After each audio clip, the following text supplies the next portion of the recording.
निजी स्कूल संचालकों का हल्ला बोल।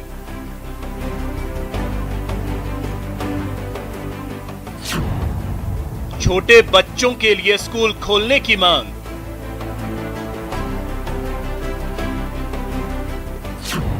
स्कूल संचालकों के साथ बीजेपी सांसद किरोड़ी लाल मीणा।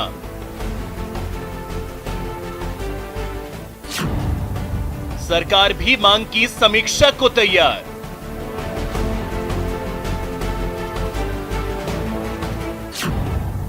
तीसरी लहर की आशंका भी बरकरार।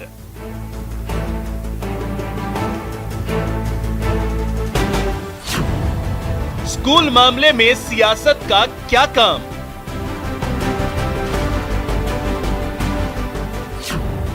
स्कूल वाली सियासत। नमस्कार, आप देख रहे हैं प्राइम डिबेट। आपके साथ मैं हूं अभिषेक। कोरोना के कारण प्रदेश में स्कूल लंबे समय से बंद है। अब कोरोना के केस कम हुए हैं तो 1 सितंबर से 9वीं से 12वीं तक के कक्षाओं के क्लासेस खुल रहे हैं। प्रदेश में स्कूल संचालक कक्षा 1 से स्कूल खोलने की मांग कर रहे हैं। स्कूल शिक्षा परिवार ने छोटे बच्चों के स्कूल खोलने की मांग को लेकर हल्ला बोल दिया। स्कूल शिक्षा परिवार के मंच पर सियासी नेताओं की मौजूदगी ने कई सवाल खड़े कर दिए। सवाल यह कि स्कूल मामले में सियासी नेताओं का क्या काम? वहीं अभिभावकों का मानना है कि अभी स्कूल खोलने का सही समय नहीं है। इन सब मामलों पर चर्चा करेंगे, लेकिन सबसे पहले देखते हैं प्राइम डिबेट के प्राइम सवाल।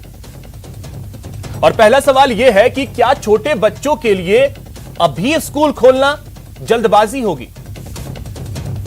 सवाल नंबर 2, स्कूल खोलने के आंदोलन में सियासी नेताओं का क्या काम? और तीसरा सवाल यह कि अभी स्कूल खोलना तीसरी लहर को आमंत्रण देने जैसा तो नहीं होगा? तो चर्चा इसी पे शुरू करते हैं। हमारे साथ जो गेस्ट पैनल है, सबसे पहले उनका परिचय करवा दूं। हमारे साथ जुड़ रहे हैं श्रवण बोहरा जी, प्रदेश महासचिव हैं स्कूल शिक्षा परिवार के। बहुत स्वागत है श्रवण जी। मनोज शर्मा जी हमारे साथ जुड़ रहे हैं, उपाध्यक्ष हैं संयुक्त अभिभावक संघ के। मनोज जी, आपका भी बहुत स्वागत है। और हमारे साथ जुड़ रहे हैं सुनील शर्मा जी, कांग्रेस नेता हैं। साथ ही मुकेश पारीक जी हमारे साथ जुड़ रहे हैं। मुकेश जी और सुनील जी, आप दोनों का भी बहुत स्वागत है न्यूज 18 राजस्थान पर। श्रवण जी, चर्चा की शुरुआत में आपसे करना चाहूंगा। स्कूल खुलवाने को लेकर के तो आपने आंदोलन कर लिया, वार्ता भी हुई, सकारात्मक रही, सारी चीजें हो गई। आपको लगता है कि यह सही समय है अभी स्कूल खोलने का, जब तैयारियां सरकार कर रही है तीसरे लहर को लेकर? देखो सर, मैं सबसे पहले तो मैं ये कहना चाहता हूं कि जब 172 देशों के अंदर कोरोना आया सर, और उनके अंदर विद्यालय स्टार्ट नहीं, क्या नाम से विद्यालय बंद नहीं हुए 172 देशों के अंदर को। हालांकि कोरोना तो पूरे विश्व में ही था, लेकिन ऐसे 72 देश इस प्रकार के हैं जिनके अंदर स्कूल खुले, बच्चों के कोई प्रभाव नहीं पड़ा। दूसरी बात, WHO ये कह रहा है कि छोटे बच्चों पर कोरोना का ज्यादा प्रभाव नहीं पड़ता है। उसके बाद में ICMR कह रहा है, सबसे बड़ी जो संस्था है मेडिकल, वो कह रही है कि छोटे बच्चों के अंदर कोरोना का कोई प्रभाव नहीं पड़ रहा है। मतलब नीति आयोग कह रही है कि स्कूलें खोलो, छोटे बच्चों पर कोई प्रभाव नहीं पड़ रहा है। मतलब RBI के जो गवर्नर है राजन साहब, वो कह रहे हैं कि अगर छोटे बच्चों के स्कूल अगर नहीं खोले तो लगभग एक पीढ़ी क्या नाम से अनपढ़ रह जाएगी, अशिक्षित रह जाएगी। जब इतनी सारी संस्थाएं सिफारिश कर रही है तो छोटे बच्चों में कहां दिक्कत है सर? जब सब श्रवण जी, दूसरी लहर में हिंदुस्तान में बच्चे पॉजिटिव हुए या नहीं हुए? दूसरी लहर में बच्चे बहुत कम पॉजिटिव हुए। पॉजिटिव हुए या नहीं हुए? मैं कह रहा हूं हुए, लेकिन उनका ज्यादा प्रभाव नहीं। अगर वो बच्चे अपने घर पे जाते हैं, वो कोरोना कैरियर बन सकते हैं या नहीं बन सकते हैं? तो सर एक बात बताओ, जब बच्चा पार्क में जा रहा है, मार्ट में जा रहा है, बच्चा अपने अभिभावक के साथ में जा रहा है, तो क्या फिर कोरोना उसके वहां नहीं हो सकता? उनके साथ उनके अभिभावक हैं वहां पे। स्कूल में कौन है? तो अभिभावक, तो स्कूल में कौन है? तो स्कूलों के अंदर, स्कूलों में हम आने सर, उनका पूरा ध्यान रखेंगे। आप कोरोना के नियमों का पालन बच्चों से करवा लेंगे? नहीं, क्यों नहीं करवाएंगे सर? आज जयपुर में आपने आंदोलन किया, वहां कोरोना के नियमों का पालन करवाया आपने? किससे? जो लोग आज हमारा आंदोलन में प्रयास यही- हैं वहां कोरोना नियमों का पालन सर, हुआ है आज? तो मैं बताऊं सर, हमारे आंदोलन के अंदर कोरोना आएगा क्या? सरकारें जो क्या नाम से अच्छा, चुनाव आपके करा रही आंदोलन है, में दुनिया कोरोना की नहीं बिजली आएगा? इकट्ठी कर रही है, नहीं तो उनके तो कोरोना नहीं आता। ये नेता जो मतलब क्या नाम से जो मीटिंगें रैलियां करती है, उनके कोरोना नहीं आता, हमारी मीटिंगों के हाँ, अंदर ये कोरोना सवाल आएगा आपने क्या? सही पूछा कि जब नेता जो हैं वो रैलियां करते हैं, वो कार्यक्रम करते हैं, तब वहां पे कोरोना नहीं पहुंचता है। मुकेश पारीक जी, बीजेपी का क्या स्टैंड है? स्कूल खुलने चाहिए या नहीं खुलने चाहिए? क्योंकि देखिए सवाल यही उठता है कि आपने तो जन आशीर्वाद रैली कर ली, तो फिर स्कूल क्यों ना खुले? देखिए, राजस्थान की जो सरकार है वो बड़ी कंफ्यूज है। अच्छा, वो निर्णय लेने में ऐसा लग रहा है कि सक्षम ही नहीं है। आप देखिए, पहले इन्होंने घोषणा की कि हम 16 अगस्त से स्कूल खोल रहे हैं, और बाद में उसको कुछ ही 1-2 दिन में ही इन्होंने उस अपने ही निर्णय को वापस ले लिया। भारतीय जनता पार्टी ने उस समय भी कहा था कि चरणबद्ध तरीके से स्कूल्स को खोलना चाहिए। पहले बड़ी क्लासेस खुले और फिर उसके बाद उसको जो स्कूल उन सारे नियमों का पालन करते हुए अगर उसमें सफलता मिलती है तो उसके बाद छोटी क्लासों को भी खोलना चाहिए। तो सरकार आज तो यही देश कर के रही अन्य थी। प्रदेशों में भी कई जगह स्कूल्स खुले हुए हैं। तो अगर मुकेश जी, सरकार सारे तो यही नियमों कर का रही थी ना पालन कि करते पहले हुए 9वीं से गाइडलाइन 12वीं बना तक खोल रही थी, कुछ समय देखती, उसके बाद आगे की कहाँ क्लासेस खोला? खुलते हैं। उन्होंने नहीं खोला। मैंने पहली लाइन में 1 यही सितंबर से तो कहा खुल रहा है ना कि सर? सरकार अपना निर्णय लेने में अक्षम है। पहले इन्होंने खोलने की कहा और बाद में अपने निर्णय को ही वापस ले लिया। अगर ये उस समय बड़ी क्लासेस खोल देते तो अभी 15 दिन में ये परिस्थितियों को जानकारी देख लग के जाती उस हिसाब से कि सरकार काम स्कूल्स ने कर रही किस है। तरीके से व्यवस्था की है। परिस्थितियों को देख के उस हिसाब से काम कर रही है सरकार। कोरोना खत्म नहीं तो अभी हुआ नहीं है। आप देखिए, अन्य राज्यों ने भी स्कूल्स खोले हैं। आज चाहे गुजरात हो, उसमें 12वीं की क्लास काफी टाइम पहले खुल चुकी थी। मध्य प्रदेश में भी, पंजाब में भी। आज इनको ये अपनी ढुलमुल नीति के कारण कोई भी निर्णय लेने में सफल नहीं हुए। शिक्षा मंत्री जी ने घोषणा कर दी कि 16 अगस्त केंद्र से सरकार स्कूल से ही खुलेंगे डायरेक्ट और 2 दिन केंद्र सरकार से ही निर्णय बदल डायरेक्ट दिया। केंद्र सरकार से ही डायरेक्ट बुलवा दीजिए कि भैया स्कूलें सारी खोल दी जाए। देखिए केंद्र सरकार ही डायरेक्ट बोल दे, काम खत्म हो गया। ये हर राज्यों ने अपने स्तर पर निर्णय लिया है। तो क्या तो फिर राजस्थान राज्य जब अपने स्तर पर निर्णय ले रही है तो आप सरकार सवाल उठा रहे हैं। और आज जब स्कूल संचालक निर्णय ले रही है ना, आज जब स्कूल संचालक प्रदर्शन कर रहे थे तो आपके नेता वहां पहुंच गए। नहीं, अन्य राज्य देखिए, निर्णय लेने की बात कर रहे हैं आप। अगर हाँ, तो निर्णय निर्णय की लेना ही है तो तो बात कर राज्य रहा हूं सरकार सर। को ही निर्णय लेना होगा। आज आप देखिए, हर राज्यों में कोविड के जो गाइडलाइन है उसके सब जगह अलग अलग वो है। हमारे यहाँ शादियों में 50 की लोगों का तो सरकार वो है परिस्थितियों को देखते कहीं पर हुए ही 100 तो की है, फैसला कहीं ले पर रही है सर। 25 उस की है। फैसले पे भी आप हर सवाल जगह खड़े कर अलग रहे हैं। अलग है।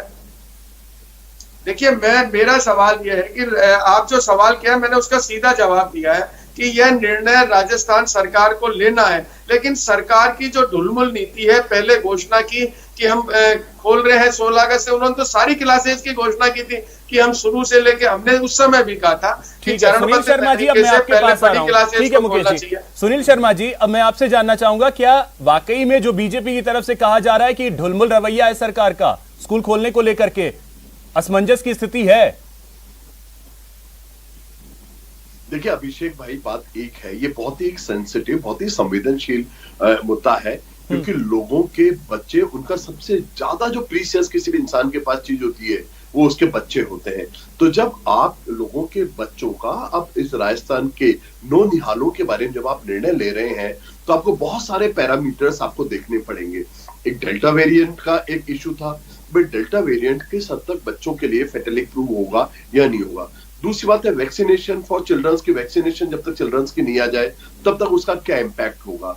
तीसरी बात है कि बच्चों के खुद एक इन्फेक्शन और दूसरा स्प्रेडर, इस दोनों चीजों को भी आपको देखना था। तो बहुत सारे पैरामीटर्स को देखे बिना ये ऐसा निर्णय नहीं था कि आप एक क्षण में आप इस ढंग से ले लें, वो एक गैर जिम्मेदाराना हरकत हो जाती। और क्योंकि राजस्थान के जो मुख्यमंत्री हैं वो बहुत ज्यादा संवेदनशील है, बहुत ज्यादा सेंसिटिव है, और सरकार ने बहुत ज्यादा अटमोस्ट सेंसिटिविटी से इस पूरे मामले को लिया है। और अभी भी जो सरकार है वो इसको चरणबद्ध ढंग से खोलेगी। ऐसा नहीं कि ये सरकार, हम ये भी चाहते हैं स्कूल नहीं, तो आज तो आश्वासन मिल गया ना कि 2 या 3 दिन बाद फिर हम देखेंगे, 2 या 3 दिन बाद हम देख लेंगे। तो 2 या 3 दिन में पता चल जाएगा। अभिषेक भाई, बच्चों का जो जीवन है वो पैरामाउंट है। देखिए, शिक्षा नो डाउट तरबियत होनी चाहिए, इल्म हासिल किया जाना चाहिए, बच्चों को पढ़ाया जाना चाहिए, मगर उनके जीवन की कॉस्ट के ऊपर आप ये सब नहीं कर सकते। तो जब तक सरकार इस बारे में मुतमईन नहीं हो जाती, एक कन्विंस नहीं हो जाती कि बच्चे बिल्कुल सुरक्षित है, क्योंकि बात एक है, देखिए बाकी लोगों के अपने वेस्टेड इंटरेस्ट हो सकते हैं, मगर सरकार का क्या इंटरेस्ट ये है कि हर इंसान का बच्चा, जो कि एक हर इंसान की एक भावनात्मक एक मुद्दा होता है, वो बच्चा सुरक्षित रहे।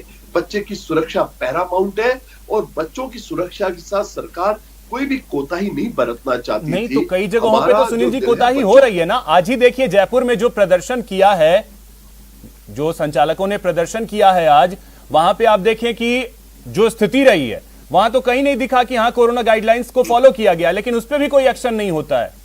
चलिए, जन आशीर्वाद यात्रा पे तो आपने कोई एक्शन नहीं लिया, यहां तो कुछ एक्शन लेते, यहां भी नहीं लिया गया। तो मतलब कोरोना गाइडलाइंस को लेकर के जो एक्शन है वो लिया भी जाएगा या नहीं लिया जाएगा? या अब राजस्थान मास्क फ्री स्टेट हो गया है, आप मास्क पहने ना पहने, दूरी रखें ना दूरी रखें, कोई फर्क नहीं पड़ना है? नहीं, मेरी बात सुनिए अभिषेक भाई, हमने एक एग्जांपल सेट किया, हमने अपने खुद के विधायकों तक के खिलाफ इस पे एफआईआर दर्ज की है, जिससे जनता में मैसेज आए कि अगर कांग्रेस का विधायक भी अगर कुछ इसमें गलती करता है तो वहां भी एफआईआर दर्ज होगी, जिससे जनता में एक सामान्य एक मैसेज आए, एक संदेश जाए। तो कांग्रेस इस बारे में बहुत ज्यादा सेंसिटिव थी और इसी का नतीजा था कि खुद प्रधानमंत्री ने राजस्थान सरकार के इस जो कोरोना को लेके जिस ढंग से हम इसको नियंत्रित किया, खुद नरेंद्र मोदी जी ने इसकी बुरी बुरी प्रशंसा। अशोक गहलोत जी की सरकार का जैसा मैनेजमेंट है वो अभूतपूर्व। ठीक है, जो मेरा सवाल था उसको आप साइड कर गए, जो मेरा सवाल था उसको आप साइड कर गए। खैर कोई बात नहीं। मनोज शर्मा जी, मैं आपसे जानना चाहूंगा, अपने एमएलए तक के खिलाफ कार्रवाई की है। अभिभावक के तौर पे आपकी क्या राय है? आप संघ के संयुक्त अभिभावक संघ जो है उसके उपाध्यक्ष हैं, संघ क्या सोच रहा है अभिभावकों का? अभिभावकों की क्या राय आ रही है कि क्या यह सही समय है स्कूल खोलने का? अभिषेक जी, इसमें देखिए सबसे बड़ी बात ये बहुत ही संवेदनशील मुद्दा है, ये बच्चों से जुड़ा हुआ मुद्दा है और इस पूरे मुद्दे पे कहीं ना कहीं हम देखते हैं तो रोज नई नई सियासतें सामने आ रही हैं। पूरे मुद्दे को राजनीतिक रूप दिया जा रहा है, जिसके खिलाफ हम पूर्ण रूप से इसके खिलाफ हैं। ये मुद्दा बहुत ही संवेदनशील मुद्दा है। इसके ऊपर आज ये बोल रहे हैं स्कूल खोलने की जो मांग हो रही है, ये अपने दिल पे हाथ रख के बोले कि ये जायज मांग है। जब तीसरी लहर की बात आ रही है और ये उसमें कहा जा रहा है कि लहर सबसे घातक यदि किसी को होगी तो वो बच्चों पे ज्यादा घातक होगी, इन सब के बावजूद ये स्कूल संघ वाले या पूरे प्राइवेट स्कूल वाले ये सियासत कर रहे हैं। क्यों सरकार पे दबाव डाल रहे हैं? पहली बात। दूसरी बात, सरकार भी क्या राजनीति कर रही है कि जब जब ये वहां जाके प्रदर्शन कर रहे हैं, आज ही बड़ा प्रदर्शन किया तो सरकार दबाव में आके हमारे शिक्षा मंत्री जी ने ये घोषणा करी है कि चलो हम इसको 1-2 दिन में देखते हैं, खोलते हैं। ये मुद्दा इतना सामान्य मुद्दा नहीं है जो दबाव में आके सरकार को कोई डिसीजन लेना। तो ठीक है मनोज जी, अगर देखिए 9वीं से 12वीं तक के स्कूल तो खुल रहे हैं, 9वीं से 12वीं तक के स्कूल तो खुल रहे हैं सर, देखिए क्या अभिभावक बच्चों को स्कूल भेजने के लिए तैयार हैं, या ऑप्शंस जो अगर दिए जाते हैं कि हां ऑनलाइन ही अभी कुछ दिन और देखा जाए? क्योंकि नीति आयोग को लेकर के सब ये कह रहे हैं, नीति आयोग ने कह दिया कि स्कूल खोल लीजिए। पता नहीं नीति आयोग ने कब कह दिया। नीति आयोग ने यह कहा कि सितंबर में 4 से 5 लाख केसेस पर डे आ सकते हैं भारत में, यह स्थिति बन सकती है। ऐसे समय में क्या अभिभावक अपने बच्चों को स्कूल भेजने के लिए तैयार हैं? सर, ऐसी कंडीशन में सामने मुझे खतरा नजर आ रहा है, मेरे बच्चों पे खतरा नजर आ रहा है। कोई भी अभिभावक इस स्थिति में नहीं है कि वो अपने बच्चों को स्कूल में भेजेगा, लेकिन ये बराबर जो है दबाव डाले जा रहे हैं स्कूल खोलने का। तो कहीं ना कहीं अभिभावक यदि स्कूल गलत तरीके से खोले जाएंगे, ना स्कूलों के पास ना बच्चों का भी कोई टीकाकरण नहीं हुआ है, वैक्सीनेशन का कोई दूर दूर तक पता नहीं है कब होना है, स्कूल में कोई ऐसी फैसिलिटी मुझे नजर नहीं आ रही है कि स्कूल वाले एक एक बच्चे को ध्यान रखेंगे। बच्चा जाएगा, शेयर भी करेगा, चीजें शेयर करेगा, टिफिन शेयर करेगा, कहां से होगा? हम इसके बिल्कुल नहीं, श्रवण जी ने तो कहा कि वो सब रोक लेंगे। बच्चे अगर पार्क जा रहे हैं तो उनके साथ अभिभावक होते हैं, माता पिता होते हैं। ये चीज श्रवण जी को नहीं दिखता है, लेकिन स्कूल में वो कह रहे हैं कि पूरा पालन करवा लेंगे। स्कूल वालों को, प्राइवेट स्कूल वालों को कुछ भी नहीं दिख रहा है।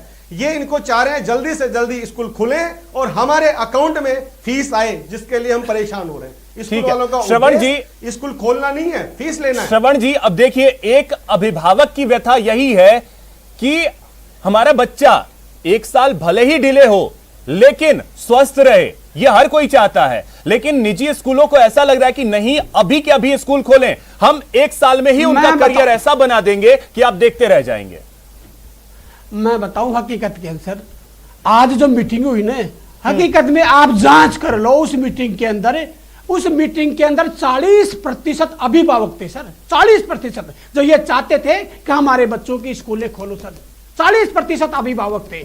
बच्चा घर बैठे बैठे आज 18 महीने हो गए सर, उसको घर बैठे हुए कह रहा है कि अंकल सर कैसे भी हमारे स्कूल खिलवाओ, कितना खेलें, कितना मोबाइल देखें सर, अब तो हमारी जो आता था हमको सर, वो भी हम भूल गए। जो हमारे गेस्ट जब पैनल में अभिभावक मौजूद कह हैं, रहा है, वो भी बच्चा कह अभिभावक रहा ही हैं। है, और मैं गेस्ट पैनल में हैं, वो भी अभिभावक ही हैं। केवल 10 मैं कह रहा हूं सर, मेरी बात सुनो आप पूरे, 10% केवल मात्र 10% अभिभावक जो कह रहा है अब भाई स्कूल नहीं खुलने चाहिए, बाकी 90% अगर आप फील्ड में जांच करोगे नहीं तो 90% अभिभावक ऐसा कौन सा सर्वे स्कूलों ने करवा रखा है कि 90% ये चाह रहे हैं? अरे सर आज के उसमें देखो ना, आज उसके अभियान में देखो ना, उसके अंदर 40 मतलब सरकार ने 5,000 आदमी थे, जिसके अंदर कम से कम 2,000 अभिभावक। स्कूल वालों को क्या अभिभावकों से पूछा? रही बात सर फीस की, तो ये तो सारे फ्री में काम करते हैं, सब सारी दुनिया सब फ्री में काम करते हैं, पैसा तो केवल स्कूल वाला ही लेता है, बाकी तो सब फ्री में काम करते हैं सर। ये अगर पढ़ाएंगे तो पैसा नहीं, लेकिन बच्चों के सेहत से तो खिलवाड़ कम से कम नहीं होना चाहिए। और ऐसे वक्त में जब कोरोना की तीसरी लहर को लेकर के लगातार आशंका जाहिर की जा रही है,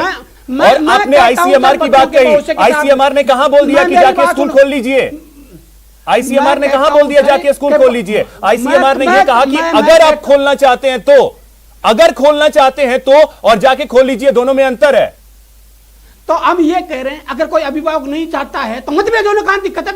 जो अभिभावक भेजना चाहता है, जो पढ़ाना चाहता है बच्चे को, उनको तो आने दो। ठीक है, हर अभिभावक चाह रहा है अपने बच्चों को पढ़ाना, लेकिन सिस्टमेटिक। ठीक है मनोज जी और श्रवण जी, मुकेश पारिक जी, बच्चे ने पता नहीं क्या खोज लिया सर। ठीक है श्रवण जी, अब एक मिनट,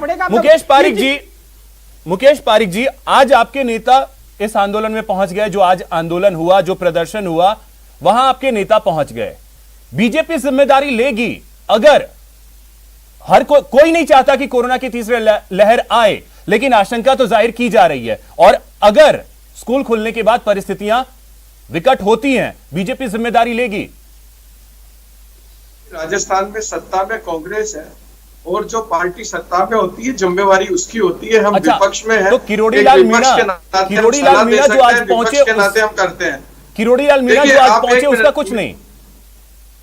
मेरा आप जवाब पूरा सुनिए अभिषेक जी, तो सारांश तभी निकलेगा। हाँ, नहीं, जिम्मेवारी उसकी होती है जिसकी सरकार होती है, और सरकार कांग्रेस की, उनको जिम्मेवारी लेनी पड़ेगी। जहां तक मैंने आपको पहले कहा, इस सुनील जी ने भी इस बात की पुष्टि की थी, उन्होंने कहा ये बड़ा संवेदनशील मामला है, इस बात से सब वाकिफ है कि ये बड़ा संवेदनशील मामला है। लेकिन इन्होंने जो पहले घोषणा की थी कि 16 अगस्त से स्कूल खोल दिए जाएंगे, तो क्या वो बिना सोचे समझे इन्होंने डिसीजन लिया था? और उसके बाद ऐसा क्या हुआ कि इन्होंने उस समय संवेदनशील नहीं थे और बाद में संवेदनशील हो गए? देखिए, विषय यह है कि सरकार को किसी भी तरीके से यही तो मुद्दा संवेदनशील है, लेकिन संवेदनशील मुद्दे पर भी सियासत क्यों? नहीं, सियासत देखिए, स्कूल का मुद्दा हो, चाहे छात्रों के भविष्य का मुद्दा हो, चाहे स्कूल में काम करने वाले लोगों का मुद्दा हो, और स्कूल से जुड़े हुए लोगों का मुद्दा हो, ये सियासत का मुद्दा नहीं है। ये एक विषय चिंतन का विषय है, ये विषय डिस्कस करने का विषय है, सुनील शर्मा जी, आपस में बात करने वाला विषय है। ठीक है सुनील शर्मा जी, मुद्दा बेहद संवेदनशील है, हर कोई जानता है। ठीक है, बच्चों पर माइल्ड असर ही अगर कोरोना का होता है, लेकिन वो कैरियर तो बन सकते हैं, कैरियर वो बन सकते हैं, और दूसरों को तो कोरोना वो ट्रांसफर कर ही सकते हैं, इसमें तो कोई दो राय नहीं है। मुद्दा अगर इतना संवेदनशील है, उसमें भी सियासत क्यों? देखिए इसमें बिल्कुल सियासत नहीं होनी चाहिए। मैं आपसे बात से बिल्कुल 100% इत्तेफाक रखता हूं, आपकी बात से सहमत हूं। और रही बात सरकार की, तो सरकार एक स्टैंडर्ड ऑपरेटिंग प्रोटोकॉल बना रही है, एक एसओपी बना रही है, और उस एसओपी के अंदर बच्चे, पेरेंट्स, टीचर्स और इन सब के जितने भी स्टेक होल्डर्स हैं, हर स्टेक होल्डर के कंसर्न को जब तक हम एड्रेस नहीं करेंगे स्कूल नहीं खुलेंगे। मगर स्कूल खुले इसको भी हम इंश्योर चलिए ये सही है कि कम से कम स्टेक होल्डर्स जो चरणबद्ध तरीके से खोलने की बात है, सरकार उस पर अभी भी अडिग कम से कम दिख रही है, ये होना भी चाहिए। एक क्लोजिंग कमेंट मनोज जी मैं आपसे जानना चाहूंगा कि स्कूल अगर खुलते हैं पहली से लेकर के 12वीं तक के, क्योंकि 9वीं से 12वीं तक के तो खुल रहे हैं, अगर खुलते हैं ऑनलाइन या ऑफलाइन, अभिभावक किस ऑप्शन को चुनने के लिए तैयार हैं? देखो, यदि अभी स्कूल खुल रहे हैं तो ये बहुत जल्दबाजी है स्कूल खोलने में, और पता नहीं किस दबाव में स्कूल खोले जाएंगे इसका हमें कोई पता नहीं है। एज ए अभिभावक मैं बात करता हूं, तो जहां हमें 1 साल 1.5 साल बच्चों को ऑनलाइन हो गया, ऑनलाइन पढ़ रहे हैं, तो हम ये चाह रहे हैं और 3 महीने 6 महीने यदि बच्चा ऑनलाइन क्लासेस में रहेगा तो उसके साथ कोई गलत तो होने वाला है नहीं। जब 1.5 साल बच्चा ऑनलाइन पढ़ सकता है तो इतनी कौन सी जल्दबाजी आ रही है जी? आज भाजपा भी उसमें कूद रहा है, कांग्रेस भी उसमें कूद रहा है, और प्राइवेट स्कूल एसोसिएशन भी उसमें कूद रहा है। इनको किस बात की जल्दी है? चलिए तो ठीक है मनोज जी, और 1.5 साल के साथ अब देखना है होगा जो वार्ता हुई है उसके बाद आगे क्या कुछ होता है, और 1 सितंबर से जब स्कूल खुलते हैं उसके बाद क्या कुछ होता है। बहुत शुक्रिया आप सभी का हमारे साथ जुड़ने के लिए, इस चर्चा में शामिल होने के लिए। फिलहाल प्राइम डिबेट में इतना ही, नमस्कार।